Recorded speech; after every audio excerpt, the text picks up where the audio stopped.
Welcome to Performance Guru's channel, Professor Vaidyanathan. Now we will talk a little bit about the impending global economic crisis. After the 2008 crisis, we all think that the next one is imminent, and some of the things that Performance Gurus has mentioned that this could happen from Greece defaulting on its payments, or the derivative market of United States and some of the Western countries, which is a significant multiple of the gross domestic product. If even a small amount of losses in that could trigger this, or the latest quantitative easing program that Europe has initiated. So would you like to expand a little bit on the global economic crisis and how you see this thing happening? In the next maybe a time span of a year or two, what you have mentioned, all of them, plus the introduction of the Chinese currency into the global market as a trading unit, all of them could create its own tremors. The first expected is Greece in June, and that would have far-reaching impact, even though everybody is trying to minimize the Brexit. But it will have an impact because Greece in the short run may benefit because of the issue of its currency getting significantly depreciated and correspondingly export opportunities and other things. But more important is that a country could come out of this belt tightening, or what one can call harsh measures, would induce several other domino effects in Europe actually, and there will again be a big question mark about Euro itself. And again, Britain joining about Europe and other things. Europe as a viable entity will be questioned. And again, the derivative, I think everybody now realizes it's a huge black hole. Actually, there is no proper estimate available about the quantum of derivative exposure in the world today. I see. It varies, your guess is as good as mine. Somebody says 1 billion, somebody says 80 trillion. So nobody has a clue, including the central bankers as well as others. So I think there is a huge amount of, it's a sort of a landmine which is waiting to explode if somebody steps on it, even on a marginal case. And I think that's really a cause for a major worry actually. And Chinese introduction of currency will also have a significant impact, because a lot of trade today in the world, in some form or other, China is a party. And if they are going to encourage their own currency, and that would have definitely impact on euro as well as on dollar. And and many of the oil-rich countries, including Russia, in their gas, is going to transact with China in their currency. Oh, I see. So instead of US dollar. Yes. So that is the Chinese aim actually. I see. I think you would be knowing China has started something equivalent to a World Bank, in which some 56, 57 countries are members, including India. I see. This US insisted to Britain that they should not join, but Britain went away and joined it. So it's China is emerging as a very, and Chinese are very clear. Now most people understand that they would like to be the dominant position in any activity or any group in which they are members.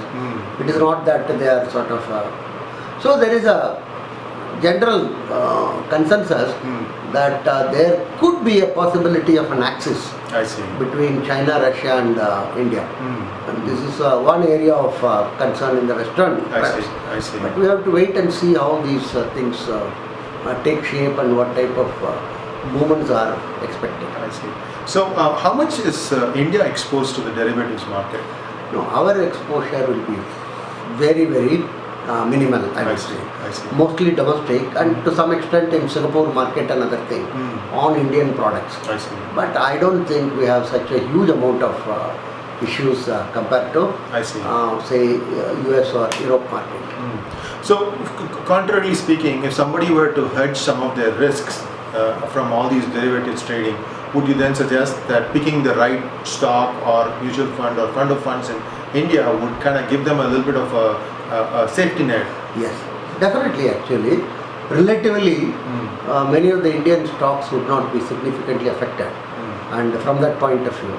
And more important, I think maybe one could also think in terms of a lot of metals, which are globally as well as attractive actually. That would constitute a good amount of hedge in today's situation in the context of the issues pertaining to the stocks and others for derivative markets. I see.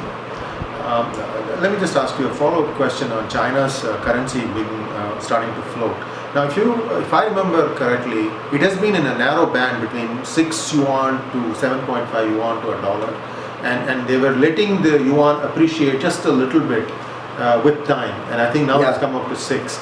So once they become fully convertible, if they appreciate too quickly, what would be the impact on global economics? I don't think they would allow it to appreciate too quickly. I see. It is still a regulated type of economy. And for that matter, even US or Europe, even though we talk about complete free market, no market is completely free. Every government, central bank and other intervention is there.